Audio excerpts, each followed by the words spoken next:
afternoon guys. Today is Monday. March ano ba? O diba? Parang feeling ko na ano na ako sa mga pasyente ko. Na nahahawa na guys. Today is 25, I think. Yes, today is January 20. Sorry. Today is March 25 and it's Monday afternoon, 5 minutes to 2 o'clock. Ang work ko mag-start na ang 2 o'clock. So, may 5 minutes ako. And then yung drive lang is 2 minutes. Malapit na. And bihira na naman ako may night shift sa work ko. As ay sabi ko nga, pangit ng ano. Monday, but I can see sa plan namin na parang every Monday ang aking work, pero next Monday parang wala ako. So, pero yung buong March may ano talaga ako, may gabi talaga ako. So guys, ano lang, uminom lang ako ng coffee ng 6 something nung kung saan bumangon yung mister ko, and nung umalis siya, natulog ulit ako hanggang 10 o'clock, and then kumain, and after kain, nag-exercise ng 10 minutes lang about sa flat tummy. And after that, nahiga-higa and nag-upload ng TikTok, ng sa Facebook page ko, sa Facebook ko. So yun yung ganap today, and after that nahiga na naman ako, and then naligo na, andito na, malis na. So may time talaga guys na wala ako sa energy. Kulang sa energy. Ang maganda kasi yung umpisahan ko na exercise sa umaga, doon ako talaga nagkaka-energy. Pero pag inumpisahan ko ng higa-higa, wala talaga guys. So sa department ano ako, yung mental dealing, pero yung sa sinasabing sa department 1 ganon, kasi 6 lang yung pasyente dyan, and normally dyan talaga ako, though medyo may isa dyan or dalawa dyan na medyo mahirap, pero it's challenging. Gusto ko naman kasi I love working sa mga dementia na elderly. So, you know guys, sa ngayon umiiwas na akong mag-park sa malapit na magkalapit na car, kasi ina-avoid ko talaga na magkaroon ng scratch yung car ko, kasi nga it's very expensive talaga dito. As in, although nagbabayad ka ng ng insurance, pero mayroon pa rin tinatawag na self-price, and then magbabayad ka pa rin. Then papasok tayo guys, kasi 2 minutes na lang mag-start na yung work ko, and magbibihis pa ako. So guys, it's it's 9 o'clock, and kakatapos lang natin sa ating trabaho. Ito yung binapasukan ko. Yan, katapos lang natin guys. So normally 3 kami yung night shift, but then ang isa aalis ng 9, ako ngayon, tapos yung next aalis ng 10 o'clock, and then yung last is 11 o'clock, kasi darating na yung morning morning shift. So nag-drive tayo, madilim. So nakaano lang tayo, parang spring na jacket. Diba?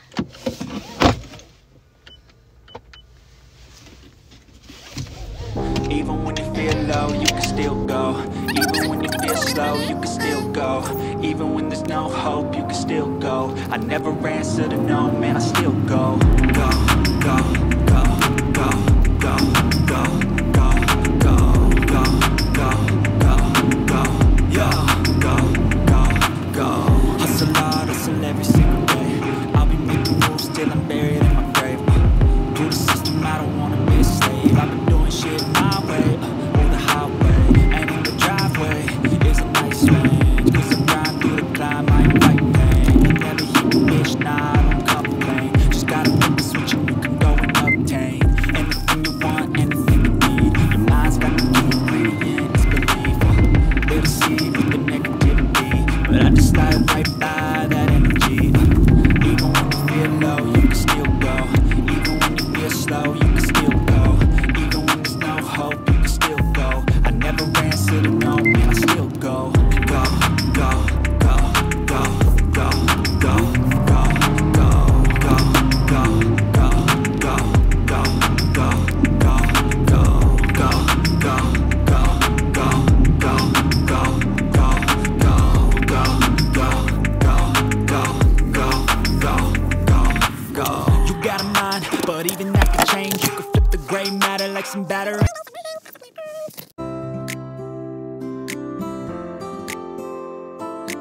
Good afternoon guys. Today is 15:08 time check and it's Monday.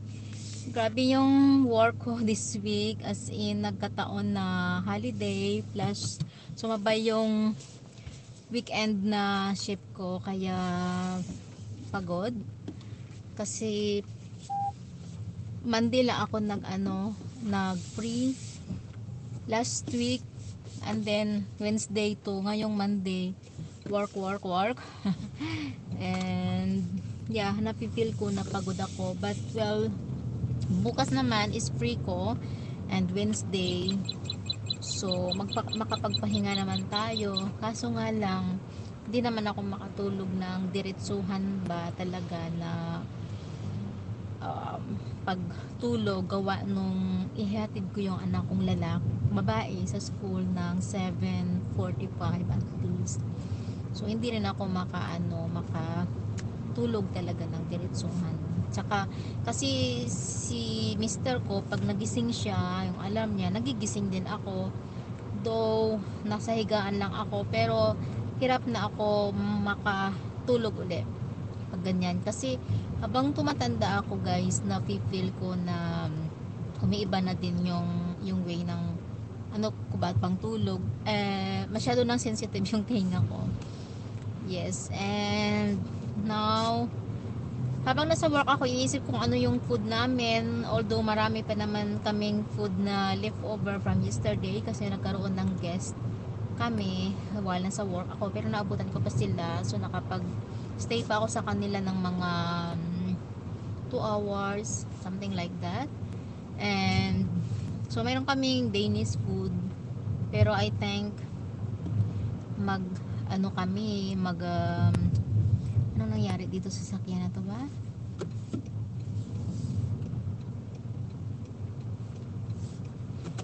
Magawa ako ng food ngayon, so dadaan ako dito sa Trihonal Femotres kung tatawagin. Isa siyang bibilhan ng mga food, grocery. Ang bibilhin ko siguro chicken fillet, since yun naman ang gusto nila ng anak ko, chicken. Or else mayroon naman kasi ako doon na pang crispy fried chicken. So we'll see kung anong makikita natin.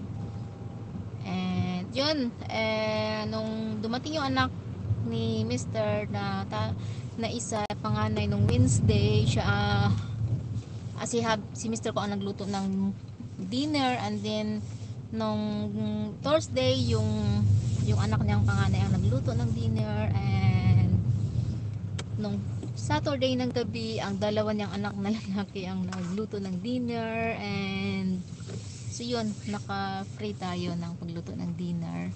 So maghanap ako ng okay, dito na lang kasi umiiwas sana akong mag-parking sa maraming cars.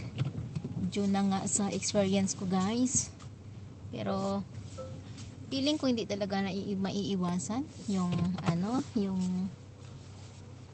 na hindi mag-park. Gaya nito, walang space, di ba?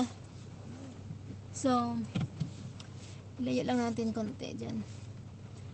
Yeah, so malayo naman siya.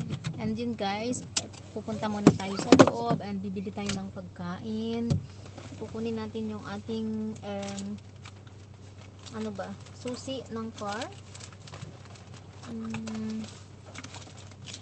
Susi ng car. Ito. And nandito nasa car ko ito kasi 'di ba, hindi free dito yung plastic. And yes, kunin ko kaya itong plate number ng dalawa na to. So bahay na tayo guys. Ito yung nabili ko for products. Nabili ko chicken. Yan. 1. Salad. 2. Saging. 3. And oh my god. So parang mali ako. 40-50. May kulang na isa. Mali yata ako ng May isa akong namali ng bili. Wait lang. Tignan natin. Yung una ko palang scan, yung yung chicken chicken thigh. Tapos, nag-change pala ako ng mind. Chicken fillet yung nabili ko. And then, hindi ko na-delete dito sa yung app na ginagamit. Para hindi na ako magbayad sa cashier. Parang delete na ako. Mag-scan ko lang. So, yun yung hindi ko na-delete. Kaya, kulang ako ng isa. Like, manok. So, 25 kroner siya. Dapat ayoko nang bumalik doon para mag-complain. Hindi tiningnan, hindi chinay, kaloka. So, yun, 25 kroner. Magkano naman yun in Pinas? 25. 200 din yun, guys. 200 plus din yun. So, ayun. And, wala dito si Mr. Nakatid sa anak niyang babae. And, ngayon na ako magluto. Lagay ko muna to sa ref. And, tingnan natin tong ref kung anong mayroon dito. Kasi if ever, pwede naman kami mag-rice lang. Tapos ito na lang bukas para tipid.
Guys, instead na chicken fillet yung dinner namin, nag-change mind man ako.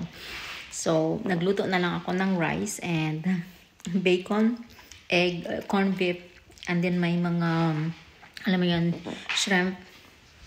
shrimp paste, dayok, kung sa Bisaya, and yung arkitin spicy garlic vinegar, something like that, arkitin.